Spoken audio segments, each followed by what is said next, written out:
자, 오늘 일사 말씀은 에스더 4장에서부터 6장까지 함께 합니다.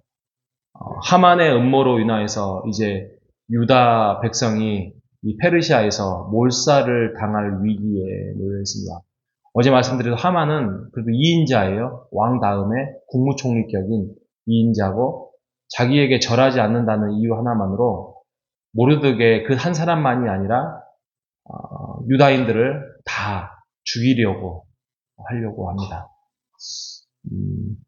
아마 이 하만이 몰랐던 것이 이 에스더가 지금 유대인이라는 것을 몰랐었던 것 같습니다. 그런데 하나님이 그 공격을 하고 적으로 삼고 있는 그 사람을 하나님께서 심판하려고 하는 하나님의 계획이 에스더에 있었습니다. 오늘 읽었던 말씀, 그 유명한 말씀이죠. 4장 16절에 그래서 에스더가 내가 죽으면 죽으리다 라는 마음으로 왕 앞에 나아갑니다. 이게 좀 단순하게 우리의 문화에 좀 와닿지는 않습니다. 왜냐하면 우리나라는 뭐 왕제도도 아니고 그러기 때문에. 그런데 뭐 조선시대만 해도 얼마든지 왕을 만나볼 수 있는 거 아니겠습니까? 근데 이 시대적인 상황에서는 왕이 부르지를 않았는데 왕후가 왕에게 간다? 이거는 잘못하면 정말 크게 경을 칠 만한 노릇이죠. 죽을 수 있다. 지금 목숨을 걸고 간다는 것이지요. 처음에는 좀 에스더가 그 법을 좀 두려워했던 것 같습니다. 그랬더니 그 삼촌 모르드게가 너가 그렇게 하지 아니하면 다른 방법으로 하나님께서 노임을 우리의 민족을 구원을 얻게 할 것이다. 14절에 보면 유다인은 다른 데로 말미암아 노임과 구원을 얻는다. 여기서 다른 데라는 말은 다른 방법으로라는 거죠. 충분히 유다인은 하나님의 능력으로 말미암아 노임과 구원을 얻을 것이다. 이렇게 표현할 수 있는데 에스더는 의도적으로, 문학적인 방법이죠. 의도적으로 하나님이라는 용어를 쓰지 않습니다.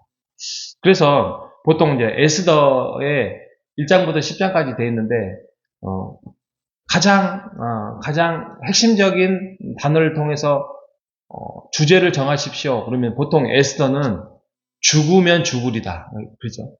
유명한 말씀이잖아요. 그 책으로도 나와 있습니다. 죽으면 죽으리다. 아주 유명한 말씀인데, 근데 물론 그 말이 틀리진 않아요. 그냥 그래, 에스더의 결단으로 인하여서 이제 상황이 바뀌고 이제 유다인들이 몰살당하지 않고 구원을 받는다. 이렇게 할 수 있는 핵심적인 단어이긴 합니다. 그런데 꼭 그 제목을 다루라고 한다면 이렇게 달아야 됩니다. 보이지 않는 하나님의 섭리. 이게 딱 맞는 말씀이에요. 보이지 않는 하나님의 섭리. 하나님은 우리의 눈에 보이지 않더라도 일을 하고 계시고 하나님은 분명하게 구원의 역사를 펼쳐가고 있다는 것입니다. 이게 지금 2500년 전, 2400년 전 이야기잖아요. 2400년 전이나 아니죠. 2400년 맞네요. 2400년 전이나 오늘이나 똑같이 하나님의 섭리는 변함없이 그렇게 보이지 않는 하나님의 일하심의 계획하심으로 구원을 베풀고 있다는 것입니다. 우리가 이 사실 앞에 우리가 언제나 담대함의 용기, 담대함의 믿음이 필요하다는 것이지요. 하나님도 오늘도 변함없이 보이지 않는 하나님의 섭리 속에서 일을 하신다는 사실을 여러분 믿으십니까? 여러분 믿으셔야 됩니다. 확신을 가져야 됩니다.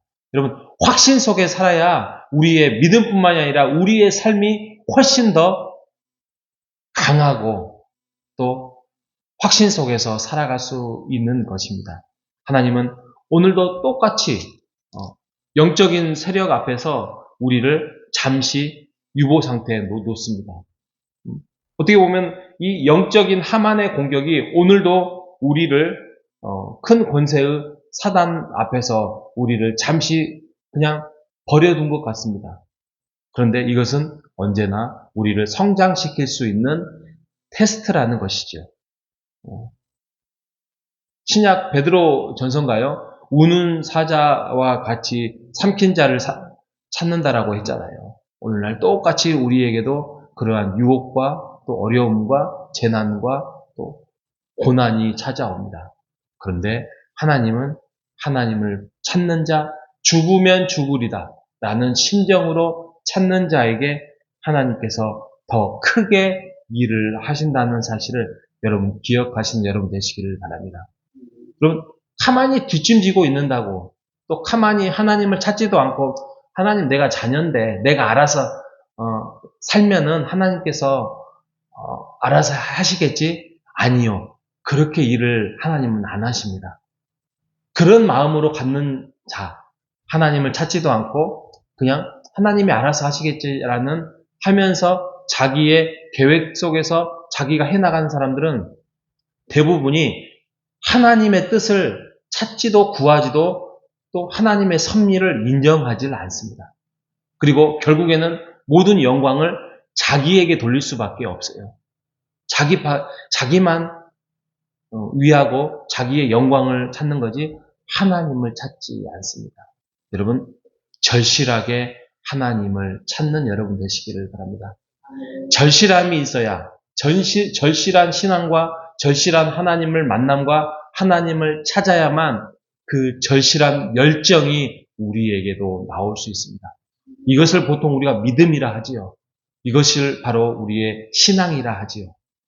하나님과 교제함, 하나님을 믿는 믿음 안에서 그 절실함에 분명히 우리가 살면 하나님도 분명하게 일을 하고 있다는 사실을 우리가 우리 마음속에 발견할 것입니다.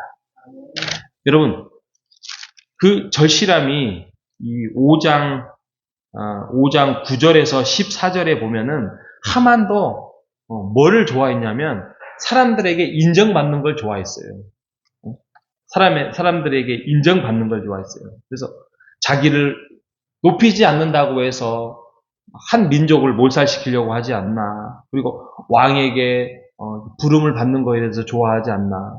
그리고 또 왕후가 5장 12절에 보면 왕후 에스더가 왕과 함께 그 잔치에 오기를 나를 불렀어. 내일도 왕과 함께 내가 청함을 받았다 하면서 자기 스스로를 그렇게 위하고 그렇게 살아갑니다. 이런 사람들이 늘 불행한 사람이에요. 다른 사람에게 인정받으려고 하고 다른 사람이 칭찬받으려고 하면은 그 마음속에 언제나 공허함이 있다는 것이죠. 그 안에 패배주의가 있다는 것이고 그래서 사람 앞에 인정받으려고 하지 말고 하나님께 인정받으려고 하는 것이 진정한 성공이고 그것이 하나님께 가는 길입니다. 하나님께 인정받고 칭찬받고 하나님을 만나서 하나님의 길을 걸어가는 우리 모두 되시기를 주님의 이름으로 축복합니다. 하나님 아버지 감사합니다.